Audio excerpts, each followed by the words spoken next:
Mwattu tolimbibwa obulungi bw'empungeezi ne kikuleetera okusamaalira ku mukookootokwa gw'ekisamba.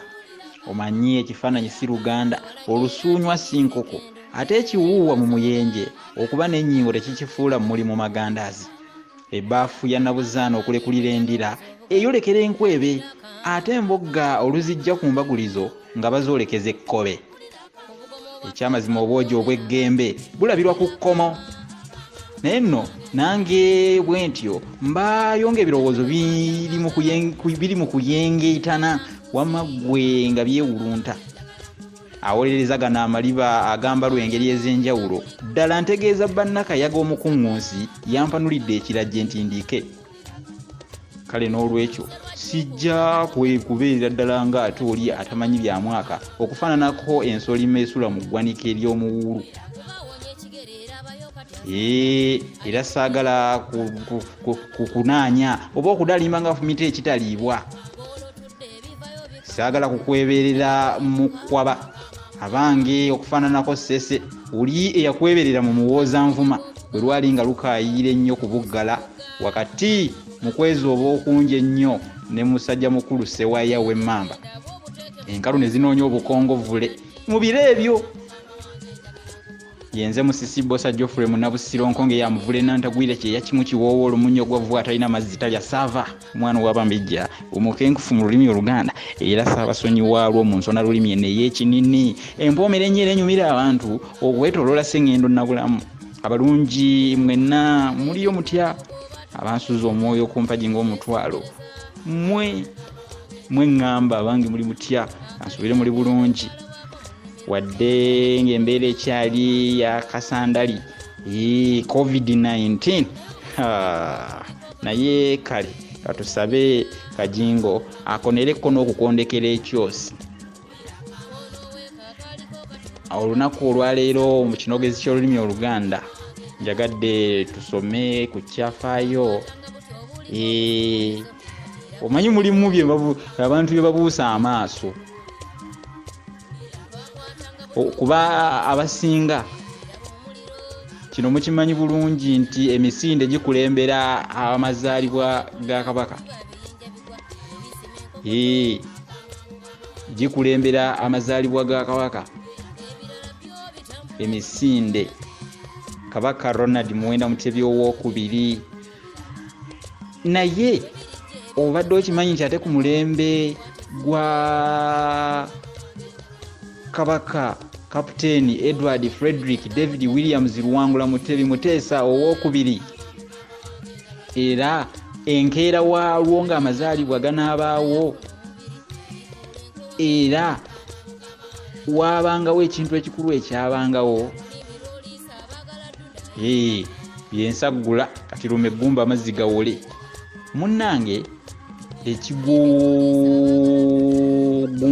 ekigumbya bayise kyenjogerako. Lwaki ekigo kino bakiyita ekigumbya bayise? Kubanga kyayinga okunyuma, kyanyumiranga nnyo abantu. Gwe muzannyo mu Buganda ogusinga ekitiibwa kugamba ekinyumo, gwe gusinga ekinyumo nti gubaako abantu bangi nga bw'onolaba omupiira. Muzannyo gwaffe ogwo. Abalala balinda kumala kulaba zino Arsenal ne Man U oba Express ne Villa Jogo Saalongo nga zisamba bakuŋŋaane, naye ekigo kyakuŋŋaanyanga abantu nga n'omuyise obuyise bw'aba atambula agenda gage munnange ng'asooka neyerulira ku kigo. Ye saabanyumiza wano omusajja ow'ebyafaayo gwe bayitanga Ernest Mukote. Ate kansooka enduba we bannange olugumugumu lusiriza ennumbu. Naye Munnabusiro omusajja Ernest Mukote yaliwo ku mulembe gwa Ssekabaka gwenjogerako Daudi Kyowookubiri, omwana wa Evelyn kulabako omusubika. Omusajja ono yali ava lumu ku ssomero okugyayo abaana be e Buddu, naye n'atuuka e Bwayisawo nga waliwo ekigwo Ggumbya n'agumba n'abuuka mu mmotoka ye. Yali mumegganyi w'amaanyi nnyo nnyo mu Buganda ensingi emutegiira nga musajja lwe mu kumeggana yali mumegganyi baaba. Munnange yabuuka mu mmotoka n'asooka ameggana era yamegga basajja basatu balambirira awo. omuzannyo ogw'ekigwo ekigumbya bayise. Kale ne nkugamba munno omuzannyo guno guyitibwa ekigumbya bayise. Ate oba otegedde era gye mba ndaga, oba otegedde bulungi, musajja oyo era baamuwa mu butuufu ebirabo bingi nnyo.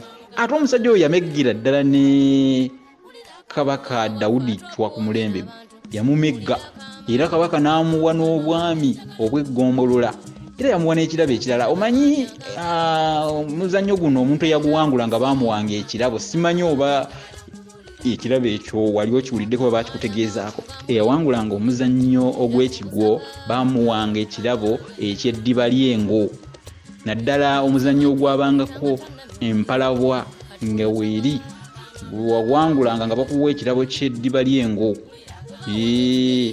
Ng'okaada nti bagamba akaada ng'omumegganya amazeemu ekigwo. N'enkulabira ejjano. Bw'atyo Ernest Mukote yakola ekyafaayo, yamegga Kabaka Daudi Chwa mu kigwo ekyo. Kati ebyo obadde obimanyi era wandibitegeereddewa era wandibitegedde ddi ebyafaayo bibadde mu Buganda. Naye mazaalibwa ga Kabaka oli gwenjogeddeko waggulu munnange gakulemberwanga Kigwo, ate gafundikirwanga na muzannyo gwa mipiira egyo egy'amasaza. Kabaka Muteesa owookubiri buli yabeeranga nga ajaguza amazaalibwa ge, enkya nga ganaabeerawo ekigwo kye kyakulembera kye kyasooka, ate ne gafundikirwa n'emipiira. Ekyo kye kyandeese olwaleero tungatunga ng'emiwalume ejjajja ne kade nsobole okuba nga nsomesa. Mukitegedde, tegeeza abalala. Tegeeza abalala, ate ekyo nakyo okitegedde. Abange enkusakusa nzijjeeko nsigaza kanukwanukwa. Ate mulowooza sisigadde mu malyenga akabangala. Empagala ekyamazima njitadde, kubanga n'empangala bw'eva ku kikwakku eba erinze ensaka. Ate ani abuuza empongo ng'alinga atamanyi ku biri eby'omu epikoopiko ogutwala empongo mu ddolwe. Twajja Buganda kulya nnyama. Munnange olina okumanya nti ge maddu agasa emmandwa emasajja. Bino nno birabika nga bizzeemu obuzito. Nze ndigudde mbijjeemu Owerunga. Tumiddeko abalasangeeye.